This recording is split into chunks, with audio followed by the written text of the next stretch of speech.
What's going on, y'all? It's your boy Pierre, aka Big Stacks Porzingis, aka P with the Plug, #1 Knicks fan in the world, also known as Mr. Know-It-All. Before today's video, I just want to let y'all know, for y'all that don't know, I recently did an interview with a No Hesitation podcast and Amari. A lot of y'all was asking for a Q&A, and I was telling y'all, you know, a Q&A, that's not my type of thing. You know, I don't really even know how to go about that.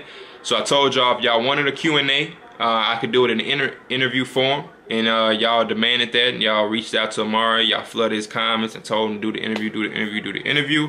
The interview is done. It's out. It's been out for a couple days now. I did it on my birthday for y'all. A lot of y'all submitted questions, and we answered those. We did a lot of questions about me, and how I started, how I got into basketball, Through the Wire podcast, the YouTube, the music. We touched on every single thing about my personal life, along with answering the questions that you guys submitted and asked.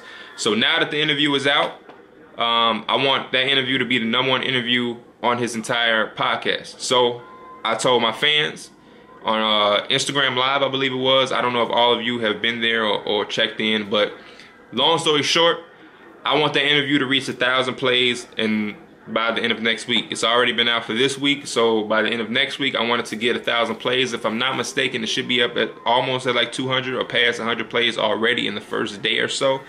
But once that interview hits 1,000 plays plus, I'm gonna be doing a special type of raffle giveaway for my fans, and I'm gonna be buying you guys like a t-shirt or your favorite team or whatever. We're gonna find out, you know, how to do some type of trivia or whatever about me, and whoever gets it right, you know, we'll probably do something like that and pick a winner.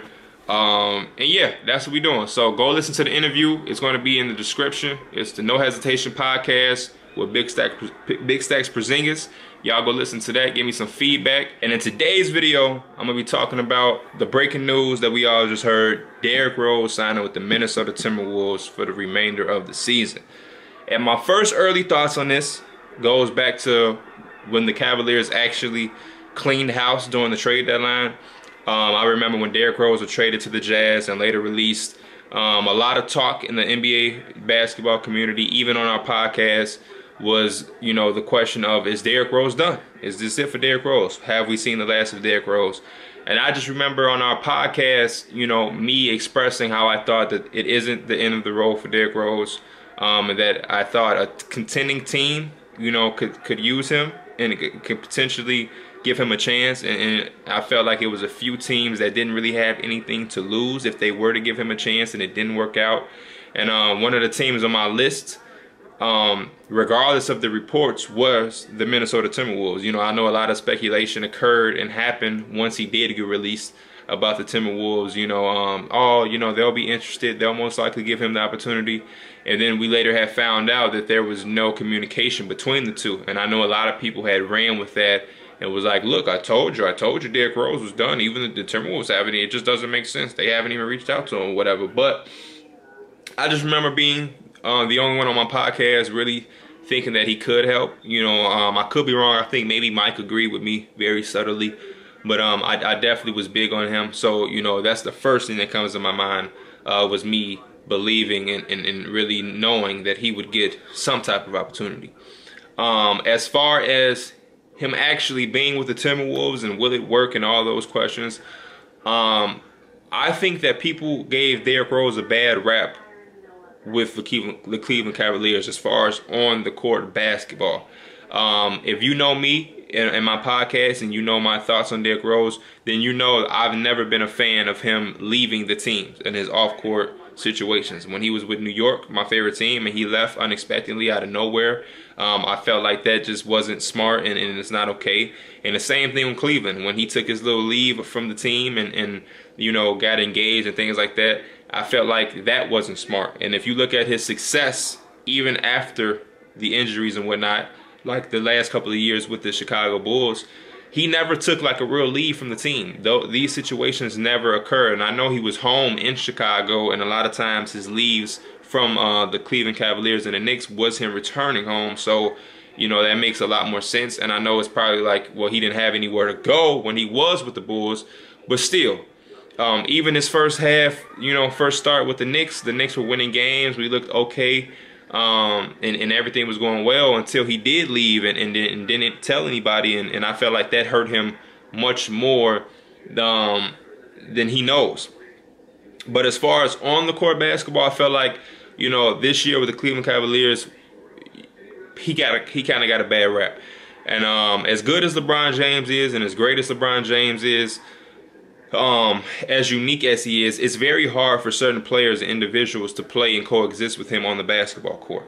If you look at the history of LeBron James and throughout his career, you'll see that, whether it's Chris Bosh joining the Heat, and you go back and watch Chris Bosh before the Heat when he was with the Toronto Raptors, and you'll see two different type of players. And with the Heat and with LeBron James, they kind of forced him outside of the three-point line to space and spread the floor for LeBron James to go downhill and attack the rim. That's LeBron's strength. LeBron's strength is having the ball in his hands and attacking the defense and going downhill and making the defense collapse to then where he can kick the ball out to shooters. When LeBron doesn't have the shooters around him, that hurts him and the offense as a whole, because LeBron James' whole purpose is to go downhill and attack. That's when he is at his best. I know LeBron James is very talented. He can do a lot of different things. He's one of the greatest we've ever seen. But LeBron James is at his best when he's going downhill, attacking the defense, and going towards the rim. And the reason he's at his best is because the defense has two options when LeBron James is going downhill. They can either collapse and everybody help to protect the rim from LeBron James scoring, or if he's surrounded by enough respectable shooters to where the defense chooses to not help, or they feel like they don't have a choice but to not help, 9 times out of 10, whoever is guarding LeBron James will get beaten. There's not a lot of guys that can stay in front of LeBron James, let alone contest him at the rim when he gets there. So because of that, it puts a lot of teams in a bad predicament. Now you have to either extremely help a lot on LeBron James, and now you're leaving these shooters that he's surrounded by open like Kyle Korver, or you have to take the chance or the risk of having somebody guard him one-on-one and try to contest him at the rim. And that's when we see, you know, a lot of LeBron James and ones or posters. So when you speak on, when you figure that out and think about that aspect, and then you think about guys like Dwayne Wade or Derrick Rose being put in offense with him, and you think about their playing style, which is very similar to his. If you think about Dwayne Wade at his best, Dwayne Wade has the ball in his hands and he's going downhill and he's attacking, and he's pulling up for a little mid-range jumper. But Dwayne Wade has similarities in his offensive ability as LeBron James. They're both looking to go downhill and attack at the rim because very few people can stay in front of them and compete with them at the rim. And then if you throw Derrick Rose in the category with them, he's basically the same. And I'm not saying Derrick Rose and Dwayne Wade are on par with LeBron James, but if you just talk about the basketball ability and them at their best with the basketball, then yes, they are all three very similar.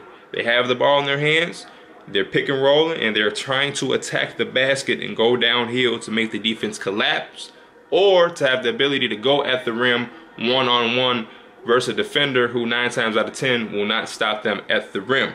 So now when you put all three of them on the court, and you throw in the fact that none of them have been high percentage shooters from behind the arc, you're destined for a disaster. Whenever you're putting Derrick Rose in the corner of an offense behind the three-point line, you're asking him to catch and shoot, it's a disaster. Same thing when you put Dwayne Wade in the corner and you ask him to just be a catch and shoot three-point shooter, it's not going to work.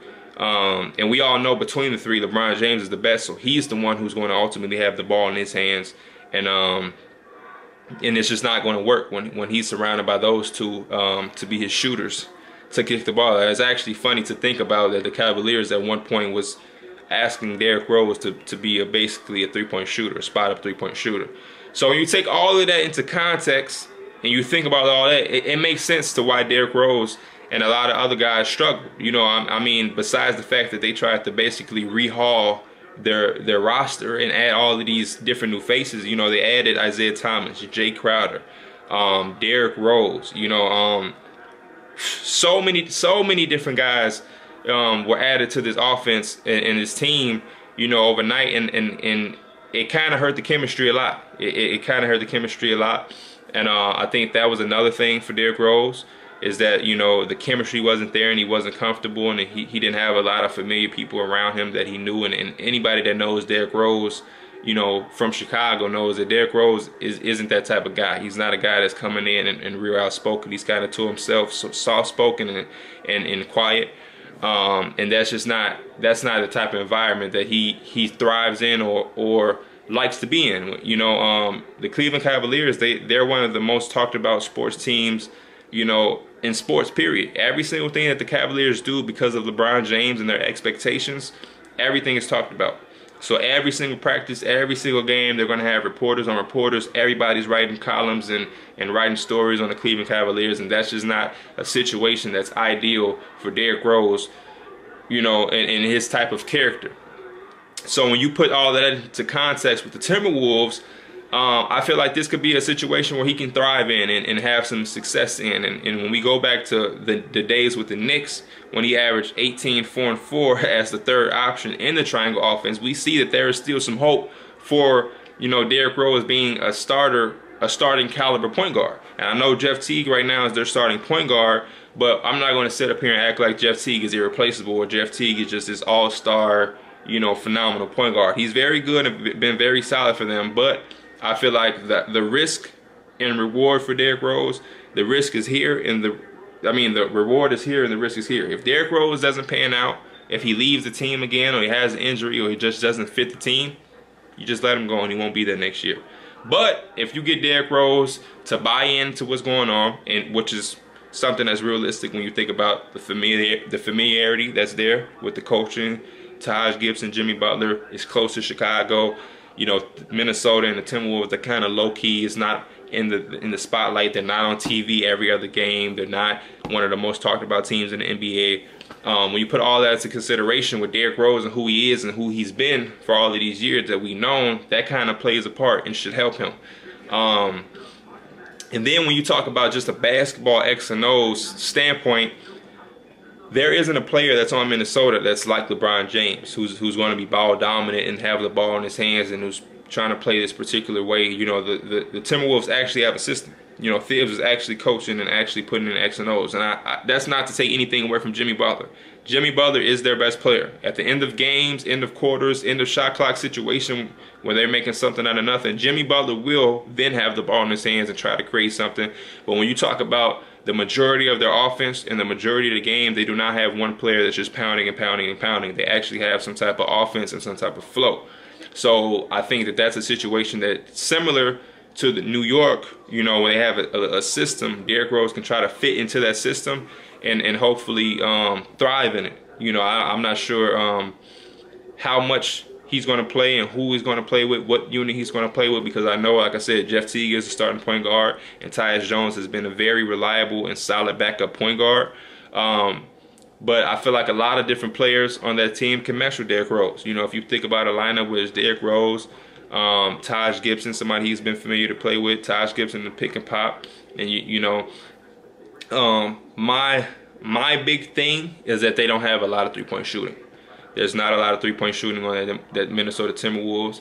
I know they had Bielitsa. I feel like if you run a small lineup and you put Gibson at the 5 and Bielitsa at the 4, that would be very good for Derrick Rose. You kind of space the floor for him.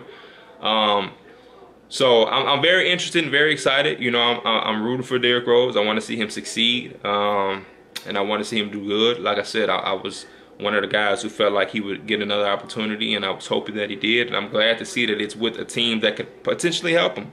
You know, this is kind of one of the last moments I think we will see Derrick Rose getting an opportunity or a chance to showcase that he has anything left or that he actually wants to play in the NBA. And I think we know that he wants to play because, you know, after all the money that he's made in the NBA and everything he's been through, it could be very easy for him to just leave. But him still being around and sticking around says a lot.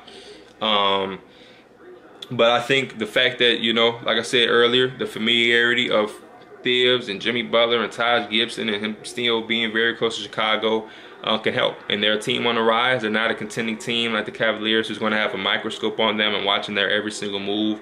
I think that all can help him. I just think as far as off the court issues is my biggest thing with Derrick Rose. He has to stay focused and he has to stop leaving the teams if he wants to have, you know, a successful second half of his career. The chemistry in the locker room is very important for a guy like Derrick Rose and his character, and I think that just it needs to be able to work for him so that he doesn't leave. And I feel like the Timberwolves have that. I feel like they have a decent amount of guys in the locker room. When you think about Jamal Crawford and Thibodeau himself, you know, Karl Anthony Towns is a good guy. Andrew Wiggins is a laid-back, under-the-radar guy. I know it's a lot of different stories and speculation about Jimmy Butler, but for the most part, I think Jimmy Butler is a good guy, and they have a previous relationship, which was probably talked about, you know, before the Derrick Rose signing. So, you know, everything, you know, that I just mentioned points to Derrick Rose having some type of success, and I feel like, you know, the situation with the Cavs was so bad that he can only go up. It can only be good. It can only be good from here. So, like I said, we're rooting for Derrick Rose. We want to see him do good. I think the Minnesota Timberwolves is a good fit for him. I'm excited to see what happens. Only time will tell. If you disagree or agree with anything that I said, make sure you leave a comment in the video. If you're a Derrick Rose fan and you like this move, you hate this move. If you're a Timberwolves fan and you like this move, you don't like this move. Whatever your thoughts are, leave them in the comments. Let me know. Like this video. If you're new, subscribe. And I'll see y'all, you know, soon. For those that don't know, I'm going to be having some oral surgery in the next coming weeks or so. So that's going to take me, you know, from YouTube for like at least a week. So till then, I'm going to be giving you guys as much content as I can. So be expecting more and more from me as the weeks come. Other than that, y'all stay cool. I'll holler at y'all tomorrow through the wire. Wednesdays and Sundays, make sure y'all tune into that. Big Stacks out. Porzingis again!